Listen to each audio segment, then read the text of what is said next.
زه ازبکستان ته تللی وم د مسلمانانو ملک دی چې په لاره وتلم زمونږ خو اوږدې جامې کله به پکې پټکې م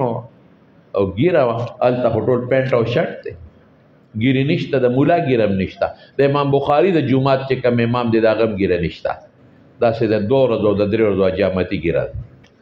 نو چې خلکو مونږ ته کتل اشارې به یې کولې چې دا ووایې د ګیرې ته هلکه مونږ خو ګیره ده نو څه چلو شو یا دا په کومه چتری راکوشو دا وګورئ د جامو ته او دا مونږ ورته بل شان ښکارېدو په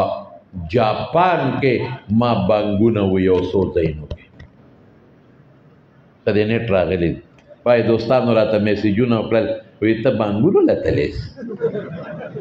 ما وی یو زه بانګونو له تلې هلته ما یو دوست هغه ما ته یو دوست میسیج وکړ چې دا شیخ صاحب تاسو بانګونو له بوتلې چې بانګونه پې وایه ما بانګونه کم ځای وایي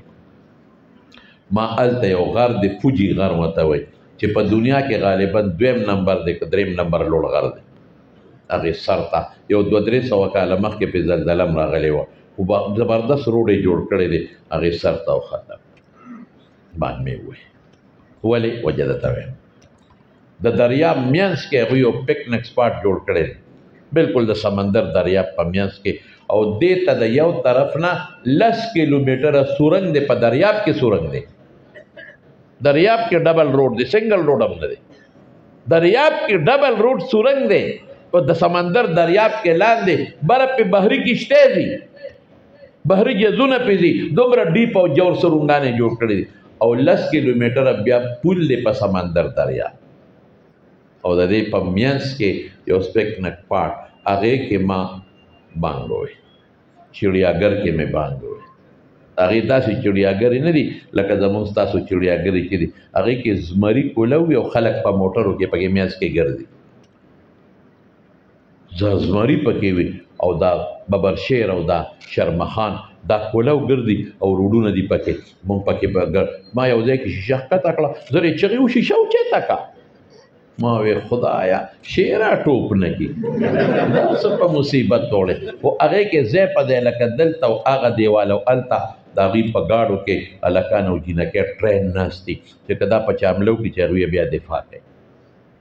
هغې کې ګرځېدم هلته مې بانګ ووایي ټوکیو جاپان چې کوم شهر دی شهر ګنجان شهر په ټوله دنیا کې نمبر 1 ښار غټ ښار 2 پکې غټ ایرپورټه دي زه هلیکاپټر کې پکې بره وګرځولم شهر مې ولیده او ډېر عجیبه شهر دی اوس وخت کم دی چې درته ووایم ځکه ما پوره معلومات واخیستل انډرګراونډ پکې ریل ګاډي چلیږي دننه او یو قسم بازارونه روډونه دي او یو رشي پکې هلته مې په کوڅو کې بانګ ووایي مې دا بانګ ولې وایم دې بانګ کې زما یو مقصد دی مې دا ځمکه ده د جاپان دا کاڼي دي دا بوټي دي دا خاوره ده دا غر دی دا پاڼې دي د اونو دې د الله د عظمت نوم نه دی اورېدلی نه دی اورېدلی پاکستان کې کاڼي بوټي د الله نوم اوري انډیا کې مسلمانانو جماعتونه ډېر دي اوري امریکا کې ډېر دي اوري د دنیا مسلمانان جماعتونه خو مې دې خاورې د الله د عظمت نوم نه دی اورېدلی دې لا اله الا الله نه دی اورېدلی دې الله نه دی اورېدلی دې محمد رسول الله نه دی اورېدلی دې صلات او د مونځ اواز نه دی اورېدلی دا ځمکه ممکن ده چې د قیامت پر ورځ الله ته ګیله وکړي چې الله په ما د کوم خلک پیدا کړو ما خو په ژوند کې الله ستا د عظمت نوم نه دی اورېدلی ما ستا د توحید اواز نه دی اورېدلی ما ستا د محبوب د پیغمبر د رسالت ګواهي نه ده اورېدلی الله دا ځمکه به هم جاړي دا کائنات بوټي کاڼي به هم جاړي الله ته دا خاورې به هم جاړي دا ذرات به هم جاړي دا پاڼې به هم جاړي دا چرن پرن مارغان او دا لاړمانان په چړیاګر کې او دا اتیانو بیزوګان به هم وایي چې مونږ خو ونرېده الله ام من شیء الا یسبح بحمده ولکن لا تفقهون تسبیحه چې مونږ خو خدای ته تسبیح وکړو مونږ خو د انسان اواز به ونرېده کلمه ونرېده نو ما وې زه دا ګیله ختمومه، زه ورته د الله دا عظمت اورومه. الله اکبر. زه ورته اشهد ان لا اله الا الله وایم،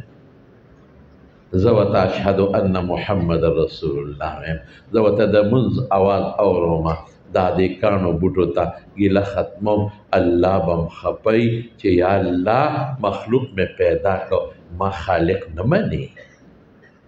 جاپان کې مخلوق پیدا کړل، زما پیغمبر رسول نه مني. ما مخلوق پیدا کړل، ما ته لوی نه وی، نو زه به یو بانګ ویم، الله به م خوشحاله شي. او دې ته به واورم، دې بوټو ته او دې پاڼو ته او دې کبانو ته او دې مارغانو ته په چوړیاګر کې او دې کافرانو ته او دې دیوالونو ته الله نوم به واورم. او یو بل غرض هم دی ادا